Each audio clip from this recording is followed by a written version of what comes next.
The baby monitor sat on her nightstand, the way it had every night for 8 months. Green light, steady signal, the soft sound of her son breathing. She had fallen asleep to the sound every night since he was born. It had become the most comforting sound she knew. At 2:14 a.m., the monitor crackled, and a voice spoke. Not her son. He was 8 months old. He couldn't speak. But something in his room could, and it was talking to him.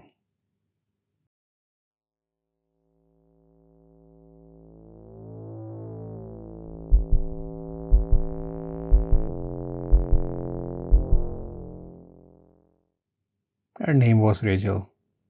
She was 31 years old, a former designer who had taken a year off after her son Noah was born. She and her husband Matt had bought the house 3 years earlier, a 4-bedroom colonial on a tree-lined street in Crestwood, Ohio. Good schools, low crime, neighbors who bought food when you had a baby. The kind of place you move to when you decide life is going to be ordinary, and you mean it as the highest compliment. Noah was 8 months old. He slept in the nursery across the hall. He had just started sleeping through the night consistently, which felt like a miracle. Rachel wasn't ready to trust it yet. She still woke at every sound, still lay there in the dark running through the list. Is he breathing? Is he warm? Is he okay? The monitor made it bearable. That green light, that steady hum of a sleeping infant. It told her everything was fine without her having to check. Matt was traveling for work that week, a 3-day conference in Chicago. He had offered to cancel. He had told him not to. She was fine. They were fine. Noah was sleeping through the night. She was fine. She fell asleep that Tuesday night at 10:30 p.m. Monitor on, green light steady, the soft sound of her son breathing filling the dark room. At 2:14 a.m., she woke up. Not from Noah, from the voice. It was low, almost a whisper, coming through the monitor speaker in a wash of soft static. She couldn't make out the words at first. She sat up, grabbed the monitor, pressed it to her ear. A man's voice, slow and even, speaking softly. She was across the hall in 3 seconds. Door open, light on. Noah was in his crib, on his back, eyes open, completely still, not crying, not afraid, just staring at the ceiling. The room was empty, window locked, closet open and clear, nothing under the crib. Just Noah and the nightlight, and the faint green glow of the monitor sensor on the shelf. She picked him up, held him, called Matt, got voicemail, left a message that she tried to keep calm.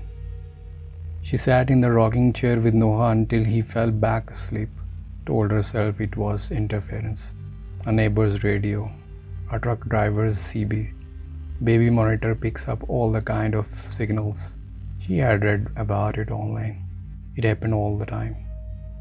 She went back to bed at 3 a.m. At 3:47 a.m. the voice came back. This time she was ready. She grabbed her phone and hit record before she even sat up. The voice spoke for 40 seconds. The same low, even tone, the same unhurried pace. She ran across the hall again. Noah was awake, sitting up in the crib, which he had only just learned to do, looking toward the monitor on the shelf. Not at Rachel, not at the door, at the monitor. She unplugged it, took Noah into her room, locked the bedroom door, and sat there until morning with her son in her arms and her phone in her hand. In the morning she played back the recording. The voice was clear. Male, adult, calm. 40 seconds of a man speaking softly into a baby monitor in her son's room while she was sleeping across the hall. She played 3 times before she could make out all the words. He was counting 1, 2, 3, 4, all the way to 40. Then he said, "Good boy, go back to sleep." The police came that morning, 2 officers, thorough, professional. They walked the property, checked the windows, the door frames, the backyard fence. No signs of entry, no footprints in the yard, no damage to any lock. One of the officers asked to see the monitor. She handed it over. He turned it over in his hands, checked the brand, the model number. Then he asked when they had bought it. Rachel said 8 months ago, when Noah was born. He asked if they had bought it new. She stopped. They hadn't. Matt had found it at a garage sale the month before Noah was born. Still in the box, barely used, half the retail price. She had thought it was a good deal. The officer set the monitor on the kitchen table and pointed to something on the back she had never noticed. A small secondary lens, not part of the original design, added afterward. The monitor was taken into evidence. Forensics confirmed it within 48 hours. The device had been modified. A secondary wireless camera, barely the size of a fingernail, had been fitted behind the original lens housing. It had its own transmitter, its own frequency, completely separate from the monitor's standard signal. Someone had built a second set of eyes inside the device and placed it in a baby's room. The garage sale was traced back to an address 3 neighborhoods over, the house that had been rented, then vacated. The tenant had paid cash, signed a lease under a name that didn't match any identity document in any database investigators checked. The landlord described him as a quiet, polite, always paid on time. Said he kept odd hours. Said he had a lot of equipment in the house, electronic things, screens, things the landlord didn't understand and didn't ask about. The house was searched. Investigators found 17 modified devices, baby monitors, nanny cams, smart speakers, tablet stands, all second-hand, all modified the same way, all of them, presumably, already sold. 17 devices, 17 families, 17 homes that didn't know.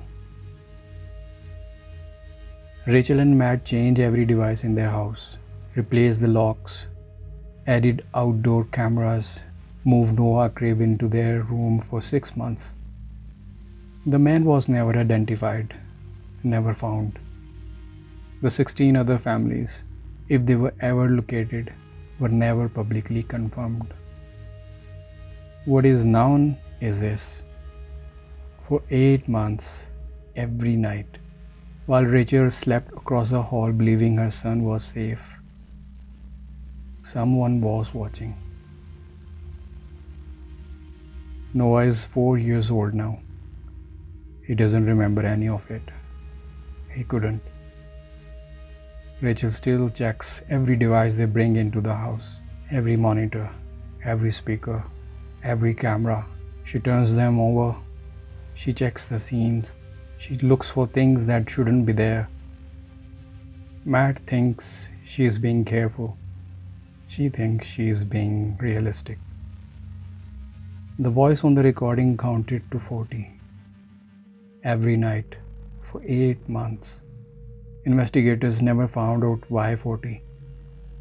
They never found out what it meant. They never found him. The most dangerous things are never the ones you can see. They are the ones already inside the room.